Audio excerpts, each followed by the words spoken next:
Ben, avoir un mentor, il y a plusieurs avantages pour un jeune entrepreneur surtout. C'est sûr que tu ne te retrouves pas seul. Quand tu as un mentor, tu as quelqu'un qui est là, qui est à côté de toi pendant ton chemin entrepreneurial, entre guillemets, puis qui t'aide à prendre les bonnes décisions. C'est pas quelqu'un qui va prendre des décisions pour toi, mais c'est quelqu'un qui va t'aider à prendre des bonnes décisions. C'est quelqu'un qui a déjà passé par là, donc qui a déjà vécu le stress que tu es en train de vivre en ce moment.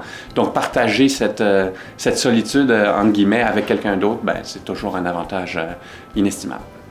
Selon moi, un bon entrepreneur a plusieurs qualités. Premièrement, c'est sûr et certain, il faut qu'il soit curieux, parce que sans curiosité, mais on n'avance pas. Parce que les meilleures idées qu'on a souvent, c'est pas dans notre industrie qu'on la trouve, c'est dans une autre industrie qu'on a regardé un peu, fouiné un peu, et puis qu'on est tombé sur une bonne idée qu'on traduit dans notre industrie. La deuxième qualité, je pourrais dire, c'est la persévérance. C'est pas nécessairement une qualité, je sais pas si c'est une qualité, mais c'est ce qu'il faut être en tout cas, parce que ça prend persévérance ou tête de cochon, ça dépend à qui on parle, mais c'est absolument ce qu'il faut pour réussir en affaires. Ça prend du temps, c'est compliqué, tout le monde va te dire non.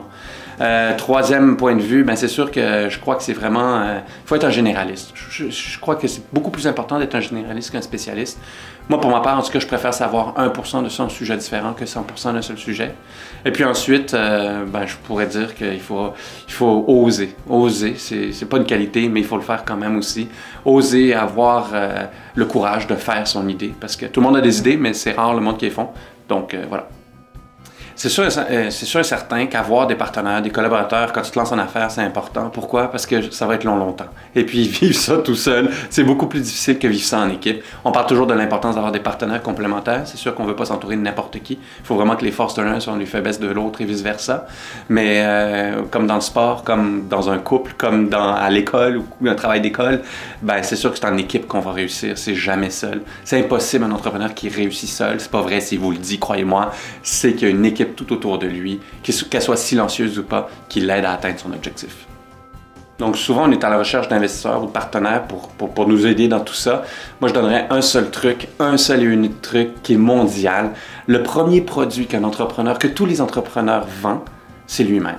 Donc, savoir se vendre, c'est tellement important. Bien souvent, des investisseurs privés vont investir dans l'entrepreneur, pas nécessairement dans l'idée, mais ils croient à la personne beaucoup plus que tout. Donc, savoir se vendre, c'est plus qu'important.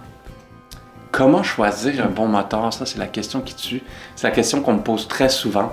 Moi, je crois que c'est tout d'abord, un peu comme un couple, il faut que tu t'entendes bien avec dans la vie. Pas juste en affaires, dans la vie. Parce que l'entrepreneuriat, c'est pas une carrière, c'est une vie. Tu vas vivre des moments avec ce mentor-là que tu vivras jamais avec tes parents ou ta copine ou ton copain. Donc, quelqu'un avec qui on est très à l'aise, quelqu'un qu'on respecte, quelqu'un qui a fait quelque chose dans la vie. Il y a toute une business du mentorat. Moi, ça me stresse un peu. Moi, je préfère avoir quelqu'un qui a fait des faillites, qui a réussi, qui a refait une faillite, qui a réussi. Quelqu'un qui a été à la guerre puis qui s'en est sorti. Quelqu'un qui a fait le chemin. Je crois que c'est vraiment important de prendre quelqu'un donc qu'on a confiance puis quelqu'un qui a une feuille de route impressionnante pour nous aider.